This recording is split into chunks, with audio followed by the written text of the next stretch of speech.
Bom, pessoal, então vamos retomar. A gente está discutindo aqui a interface entre autismo, atividade física e sintomatologia, das mais variadas. A gente já discutiu um pouco sobre atenção e concentração no autismo e seu impacto sobre a atividade física. E agora eu quero discutir um outro aspecto que ele é extremamente interessante e ele é muito pouco explorado, né? É a seguinte pergunta: atividade física regular reduz estereotipia em pessoas com transtorno do espectro do autismo?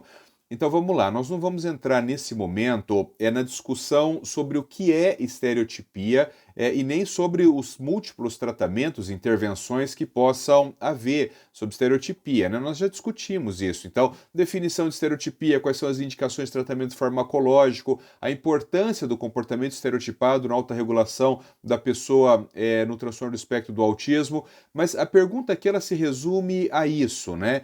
Atividade física regular reduz estereotipia em indivíduos com transtorno do espectro do autismo?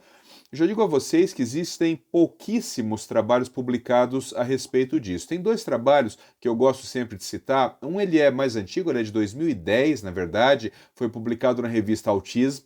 E ele foi um estudo muito interessante porque ele é um estudo curto, mas ele é um estudo bem feito. Ele, durante 10 semanas, submeteu pessoas com autismo a treino aquático regular. Então eram aulas de natação, mas orientadas por um profissional, né? E o que eles observaram? Eles avaliaram esses indivíduos antes e depois dessas 10 semanas de treino aquático regular e diminuíram e observaram diminuição dos comportamentos repetitivos estereotipados e uma discreta melhora da habilidade de socialização. Então, isso é um trabalho embrionário, um trabalho seminal, mas que ele já apontava alguma coisa. Eu estou falando então alguma coisa que aconteceu quase 15 anos atrás, né, pessoal? Isso aí tem quase 15 anos que foi publicado, mas já apontava que talvez essa atividade física tivesse algum impacto sobre o comportamento estereotipado. Tem um outro artigo que esse então ele é mais recente, muito mais poderoso. Ele é uma meta-análise que ele analisa os efeitos da atividade física em pessoas com transtorno do espectro do autismo. Então ele é de 2017, ele foi publicado no Journal of Health and Biological Science, né? Esse artigo, essa meta-análise, lembre-se que meta-análise são artigos extremamente poderosos, extremamente importantes do ponto de vista técnico-científico, né? O que essa meta-análise mostrou? Mostrou que a atividade física regular em pessoas com transtorno do espectro do autismo, primeiro, aumentou a capacidade comunicativa não verbal. E segundo, e muito mais relevante, reduziu o comportamento estereotipado, reduziu comportamentos autolesivos e reduziu a agressividade. Isso é uma coisa, pessoal, muito interessante, né? Vocês precisam se lembrar que também já existe uma vasta documentação científica de que a atividade física regular reduz a atividade dopaminérgica aonde do cérebro? Dos núcleos da base.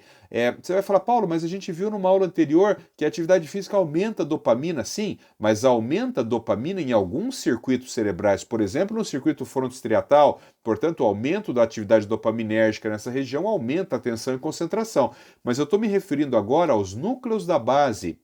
Núcleos da base, vocês vão se lembrar, são aquelas estruturas de substância cinzenta muito profundas no cérebro que estão relacionadas a controle de comportamento motor, mas estão relacionadas elas são zonas de transição neuronal importantes para controle comportamental também. Então, a atividade física regular reduz a atividade dopaminérgica nesses núcleos da base e a gente sabe que quanto mais atividade dopaminérgica em núcleos da base, mais comportamento estereotipado e comportamento repetitivo. Portanto, diretamente a gente pode compreender que a atividade física regular tem uma capacidade de reduzir comportamentos estereotipados. Uma outra questão importante também, e agora mais entrando na área da análise do comportamento, né? Nós sabemos que a maior parte das estereotipias, elas são mantidas por um tipo de reforço que a gente chama de reforço automático. Isso é um enorme problema, né? Porque quando o reforço não é automático, é mais fácil de você manipular o ambiente e diminuir ou até excluir esse reforço. Agora, quando o reforço é automático, quer dizer, o próprio comportamento serve de reforço e vai auto alimentando como se for um moto contínuo aquele comportamento, é muito mais difícil de você agir nesses comportamentos. E a maior parte das estereotipias, ela é mantida por reforço automático. Então você vai dizer, mas Paulo, o que uma coisa tem a ver com a outra? Uma coisa tem a ver com a outra, que quando esse indivíduo começa a realizar atividade física de forma regular, existe o aumento de alguns hormônios, alguns neurotransmissores cerebrais que estão relacionados ao circuito do prazer. Todo mundo sabe disso, já ouviu aquela história, fala assim, olha, atividade física regular é difícil nos primeiros 2, 3 meses, depois você passa a extrair prazer da atividade física, né? Isso é um fato neurobiológico. Então, quanto mais tempo você faz atividade física, mais você acessa essas áreas do prazer que são mediadas por alguns neurotransmissores.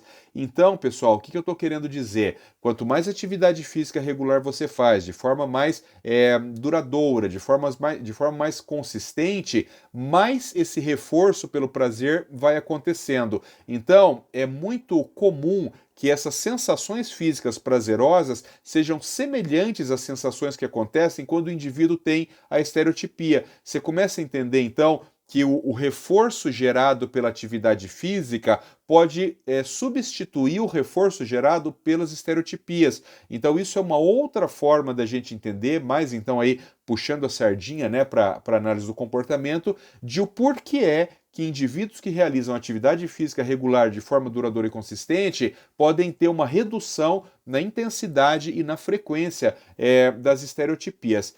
Vamos só para a gente encerrar um pouco esse assunto das estereotipias, pessoal, lembrar que estereotipia em indivíduos com transtorno do espectro do autismo raramente é uma preocupação importante. Por quê?